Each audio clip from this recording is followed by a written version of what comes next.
With the debt ceiling deadline right around the corner and the U.S. on the verge of a credit rating downgrade from Fitch, we're taking a look at what could happen if the debt ceiling is breached, and, well, it's not pretty. But first, some background info. The United States hit its $16.7 trillion debt ceiling in mid-May.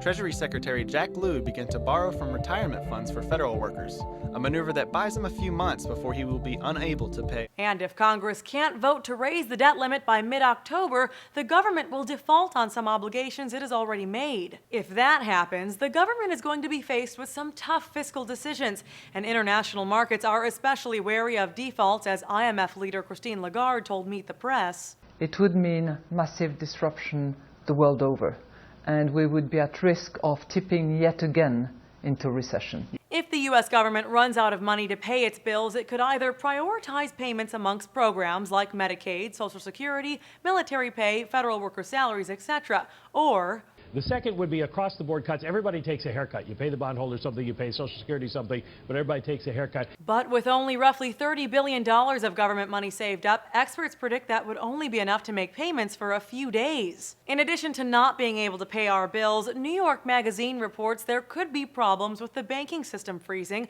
the borrowing system, and Treasury bonds. Specifically with Treasury bonds, if investors start selling them off, the government will raise interest rates on new bonds to make them more attractive to buyers, which will then cause rates on all kinds of credits to rise. But there is a section of the Republican Party that says predictions like those are overstated, and that hitting the debt ceiling wouldn't be all that bad. Despite claims from the Treasury Department and White House to the contrary, they don't believe a debt ceiling breach would mean default. The reality is October 17th is a date that will not have a major impact unless the White House is able to create concern about that. And from Arizona Representative David Schweikart, I will hear language like, well, we are heading toward the debt ceiling and you are going to default.